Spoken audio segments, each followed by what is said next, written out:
presents America's favorite family comedy, The Adventures of Ozzie and Harriet, starring the entire Nelson family. Here is Ozzie, who plays the part of Ozzie Nelson. And, of course, his lovely wife, Harriet, as Harriet Nelson. The older of the Nelson boys, David, appears as David Nelson. And his younger brother, the irrepressible Ricky, played by Ricky Nelson. The Nelsons' next-door neighbor, Thorny, is played by Don DeFore.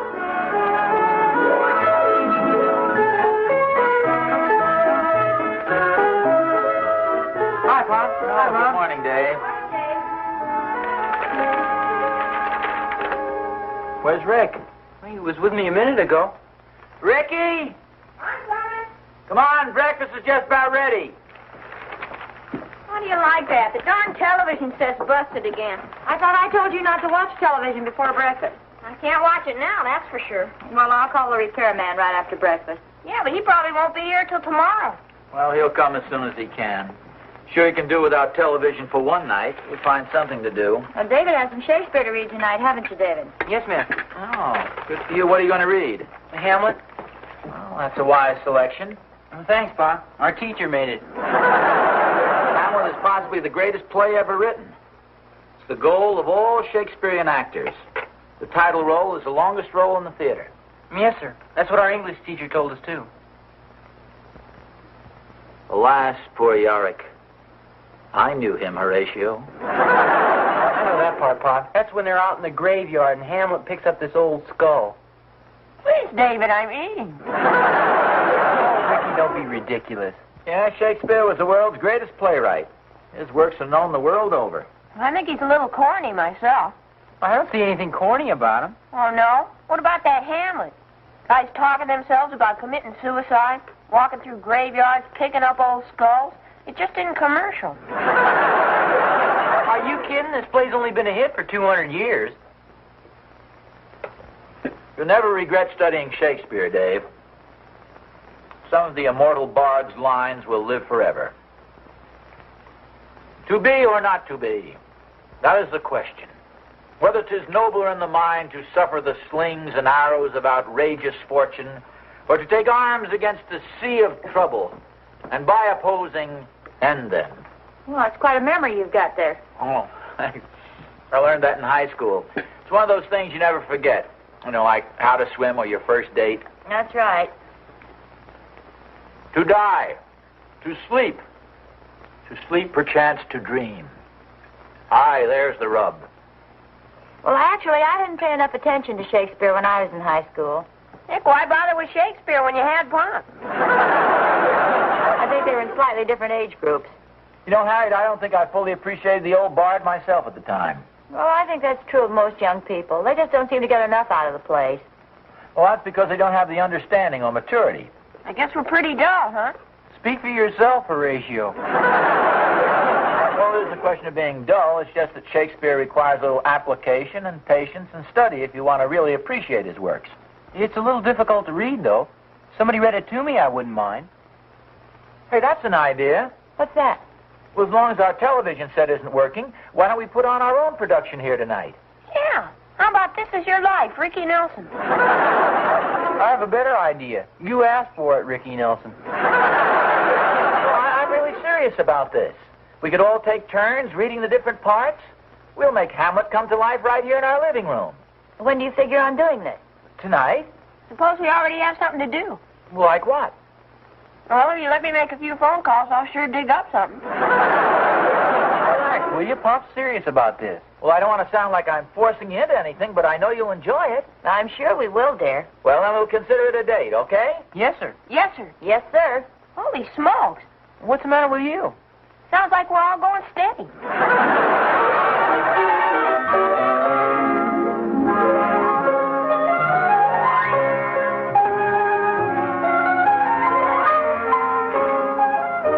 Hi, Oz. Just coming over to see you. How now, Thornberry? How goest thou? Wait a minute, Oz, don't tell me. David's studying Shakespeare. Yeah. How'd you guess? My stentorian tones? No, not exactly. My classic gestures, perhaps? Nope. Well, how'd you guess? My boy Will's in David's English class. You know, it brought back a lot of pleasant memories when I heard the boys were studying Hamlet. Well, not to me, it didn't. I never could get interested in that stuff. Oh, really, Thorny? It's really wonderful. It's part of a liberal education. Well, I'll probably get around to reading it again one of these days. Say, I have an idea. Why don't you come over to our house tonight? We're going to read Hamlet in our living room. Oh, not tonight, Oz. Well, yeah, why not? Well, we're trying to get up a little poker game for tonight. That's why I was coming over to see you. Gee, you gotta come. Oh, I'm sorry, but I can't, Thorny. See, I promised the family, and we're all looking forward to it. Well, we're looking forward to having you play a little poker with us. Well, it's very nice, but I'm not much of a poker player. I know. That's why we're looking forward to it. We want to teach you some of the finer points of the game, Oz. The hard way, of course. Should be a lot of fun. Well, it sounds very interesting. I wish you'd told me about it before. Oh, we just thought of it a few minutes ago. Doc Williams is going to be there, too. You could ask him about the trouble you're having with that football knee. Well, it has been bothering me lately. But, gee, I'm sorry, Thorny. As I say, we've made these arrangements to read Shakespeare, and I just can't go back on my word. Ah, she can read Shakespeare anytime. He's been around for a couple hundred years. He's not going anywhere. I know, but a promise is a promise. Okay, Oz, but you're going to miss out on a very interesting evening. Playing cards, jokes, laughs, good fellowship. You're not going to let William Shakespeare come between you and culture, are you? Listen, Oz, you leave everything to me. I'll figure out some way to get you out of the house tonight. No, you don't understand. I don't want to get out of the house. Why not?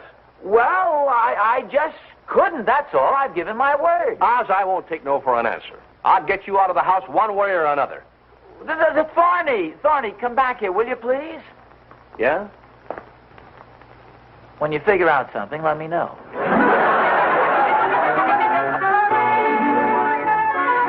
Man didn't get here yet, did he? I know he didn't, dear. He said he'd over tomorrow. Now we're stuck with that darn Shakespeare tonight. Now, that's not a nice attitude. We promised your father. Oh, there. Oh, hello, dear. Hi, Pop. Dinner will be ready in a little while. I thought we'd have it early tonight so we could get started with the play. Hamlet's quite long, isn't it? Yeah, about 10 miles. Oh, Harriet, you know, I've been thinking a little more about this Hamlet situation. So have I. You were perfectly right. It's going to be a lot of fun. Oh, you really think so? I certainly do. Well, gee, I was thinking perhaps it might be a little dull for the boys. You know, Ricky said something at breakfast this morning. It's pretty silly when you think about those soliloquies. I mean, nobody in his right mind goes around talking to himself. Now, dear, stop making excuses. You're not forcing us into this at all. I think it's going to be a lot of fun and a wonderful evening for all of us. So you can just stop trying to talk me out of it. Honestly? Honestly. Now, why don't you get ready for dinner?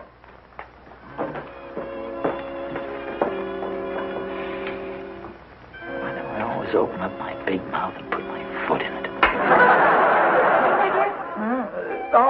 Nothing. Just talking to myself.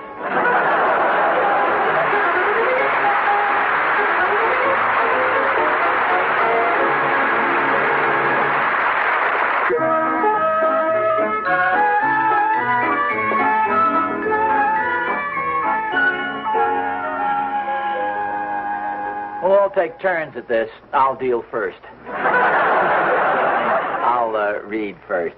Everybody comfortable? Yeah, I'm fine, Pop. Thank you. Oh, good. It's a long play, so we better settle down for the evening. Fine print here. The Tragedy of Hamlet, Prince of Denmark. You want a glass of water, Pop? No, thank you. Well, maybe that would help. Suppose you bring in a pitcher. Do you want me to bring in that bowl of fruit, Pop? Yeah, that's a good idea, Dave.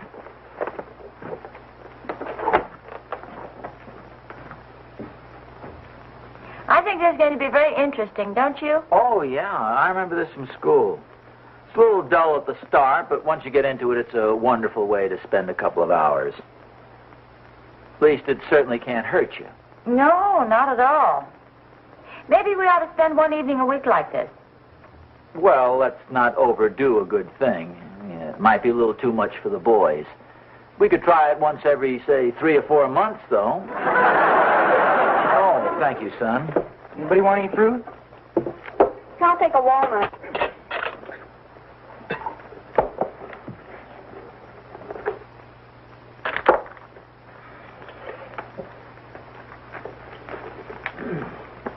Well, shall we start the reading again?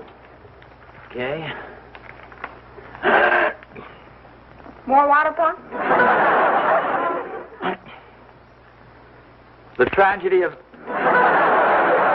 Ricky, try not to make so much noise, huh? Please, son, it's very disconcerting. They come in a shell, Pa. Yes, why don't you try one of those grapes over there? See, where was I? The Tragedy of Hamlet, Prince of Denmark. Oh, yes. Yeah, an interesting play once you get into it. Yeah, I'm enjoying it very much. I'm sure we'll all enjoy it. I'll get it. No, I'll get it. Right in the interesting part. Beginning. Yes? Good evening.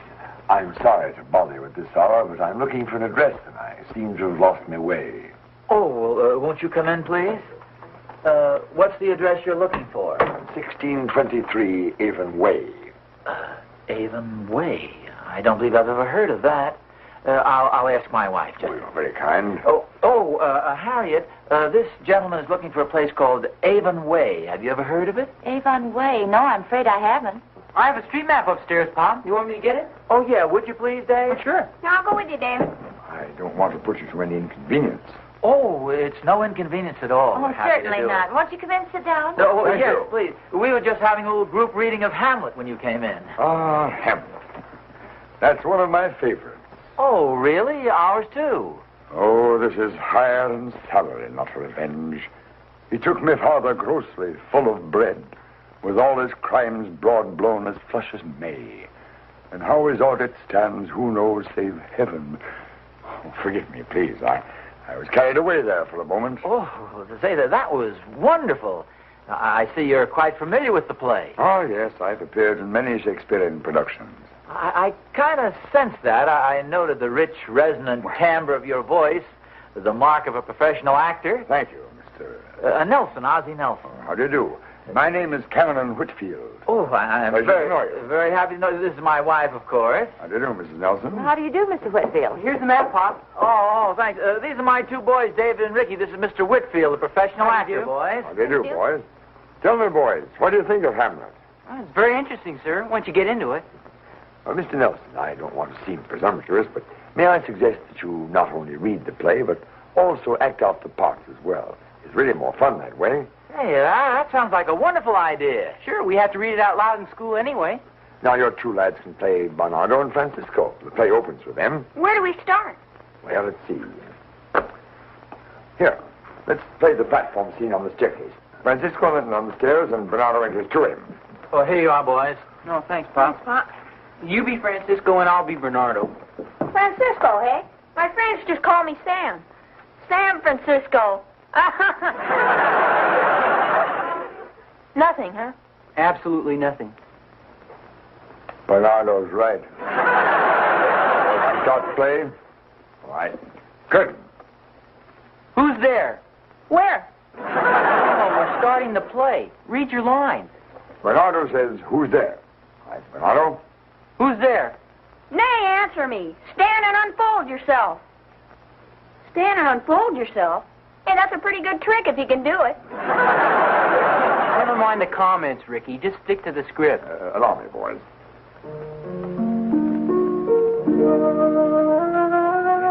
A countenance more in sorrow than anger. Pale or red? Nay, very pale. And fixed his eyes upon you? Most constantly. I would I'd been there. Hark, the doorbell rings thither. Hi, Oh. Doc Williams and I just stopped by to see if you're feeling any better tonight. What's this? You don't look too good, Ozzie. Probably need a little more fresh air and exercise. And there's no better exercise than a good poker game, you know that, huh? Oh, shuffling cards is wonderful for those digital muscles. Look, fellas, you're a little late. I've gotten so darn interested in this Hamlet that I couldn't possibly break away for a poker game. This man is sicker than I realized. Hello, Dr. Williams. Hi, Thorny. Hello, Harriet. I just stopped by to have a look at Ozzie. Oh, what for? Well, he did have that bad cold, you know, and I like to keep a close check on my patients. We don't want any further complications. Oh, well, that cold was about 4 months ago. I'm sure he's all right now. Oh, was it really 4 months ago? Seemed to me a little more recent. He just paid his bill last week. Go on in and meet our guest. Yeah. Hi, Mr. Thornberry. Hi, Dr. Williams. Hi, boys. Mr. Cameron with you, Mr. Thornberry. How do you do, Hello. And Dr. Williams. How do you do? Doctor? I just stopped by to check over Mr. Nelson. This will only take a minute, Oz. Doc. Let's see, where did I put that stethoscope? Did you see the size of those pills? What are you doing with those, Doc? Harriet, you might as well know. This is all a little scheme to get me out of the house to play poker at Thorny's. Oz, you turncoat. Well, can't you play poker after you've read Hamlet?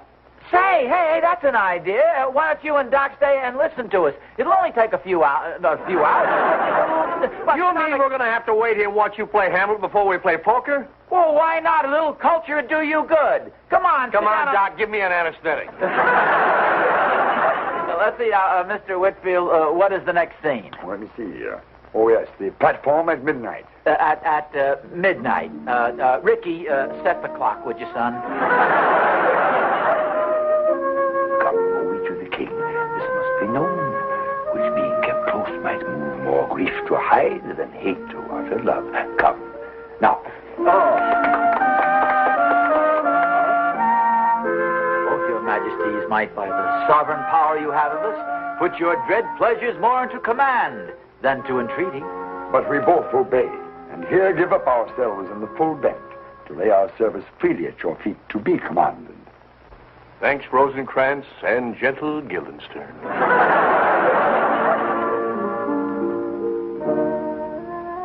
To be or not to be, that is the question.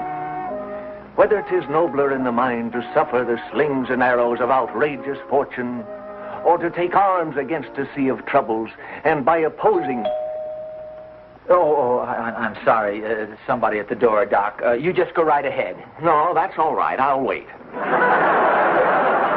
Mr. Nelson? Yes? I'm from the television repair service. Oh, yes, fine. The television set is right in the den here, right over to your left. If you hear any noise in the front room, don't let it disturb you. We're reading a little play in there. Oh, a play, huh? I used to be interested in dramatics myself. Oh, is that so? Were you an actor? No, I was a wrestler. Well, good for you. Maybe you saw me in some of my matches. I used to wrestle under the name of Babyface Mulligan. Name sounds familiar. Well, I'll have your set fixed in a jiffy, Mr. Nelson. Okay, fine. And if you need anything, I'll be right in the living room. Okay. Nobler in the mind to suffer the slings and arrows of outrageous fortune, or to take arms. So you not his face? Oh, yes, my lord. He wore his beaver. Thunder witching hour of night. When churchyards yawn. When hell itself breathes out contagion to this world. Spend your time with us a while for the supply and profit of our hope. Your visitation shall receive such thanks as fit to king's remembrance. Oh, I die, Horatio. The potent poison quite o'ercrows my spirit. I cannot live to hear the news from England, but I do prophesy the election lights on Fortinbras. He has my dying voice, so tell him, with the occurrence more and less which have solicited. The rest is silence. Now cracks the noble heart. Good night, sweet prince. And flights of angels sing thee to thy rest.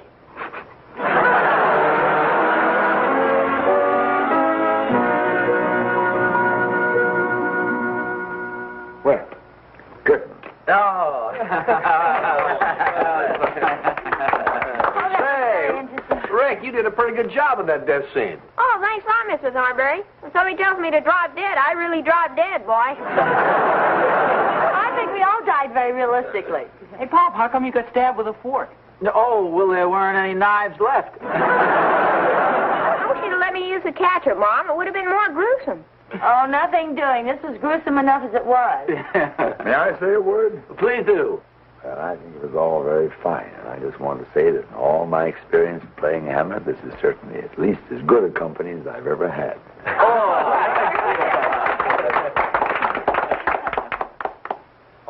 Oz. I'll go over and get the card table set up, and you'll be over as soon as you can. We'll be waiting for you, Oz. Fine. It sure was a wonderful evening, Mr. Nelson. Simply delightful. Well, thanks a lot. I'm so glad you enjoyed Hamlet. I wish it had a happy ending, though. I'm too emotional for these dramas.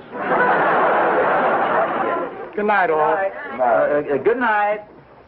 I fear that I, too, must bid a reluctant farewell to you charming people. Oh, well, just a second. I'll get the address for you. Please don't bother, Mr. Nelson. I can only humbly crave your forgiveness. Forgiveness? For what, for goodness sakes?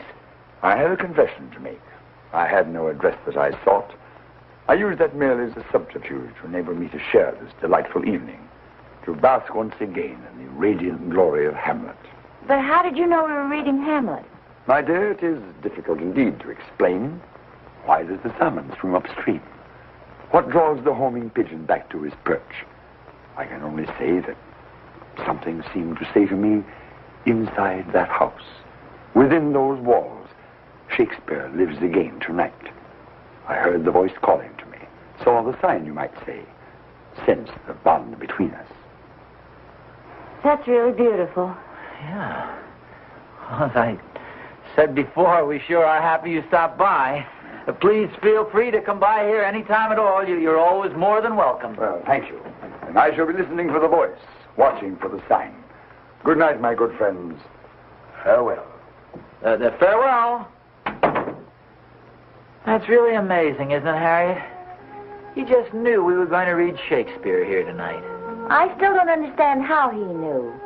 Well, you heard his explanation. Well, yes, but I'm still not sure I understand it. It did sound a little mysterious, as though he were almost like the spirit of Shakespeare. I wonder if he'll ever come back again. Sure he will, Ma. Did you hear him? All we have to do is put out the sign again. No, Rick. His reference to the sign was merely a figure of speech. The mysterious something that made him realize that Shakespeare was being read here tonight. Oh, I thought he meant my sign. What sign? Yeah. The sign I put out on the front lawn. Is this some of your work, Ricky? That's it. I figured as long as we were going to put on a play tonight, we might as well make some money out of it. The only trouble, though, a lot of people showed up, but nobody paid. Wait a minute, Ricky. Looks like you had a paying customer. Isn't there a quarter on the table? Oh, yeah. The stranger left it when he went out. I saw him. Why, can I keep it? Well, I don't see why not. Hey, this isn't a quarter. How about that? He leaves me a phony coin. Well, what is it? Says 1 shilling.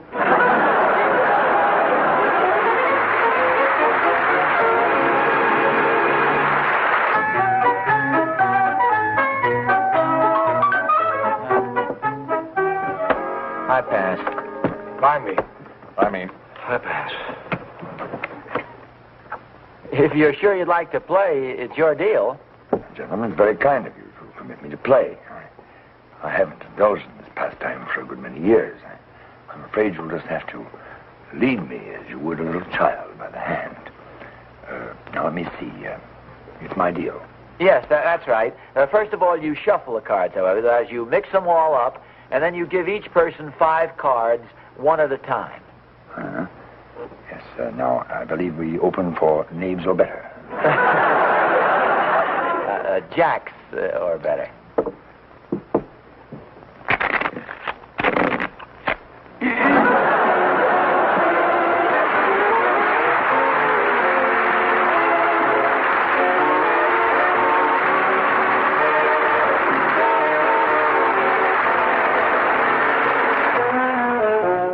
John Carradine played the part of Cameron Whitfield.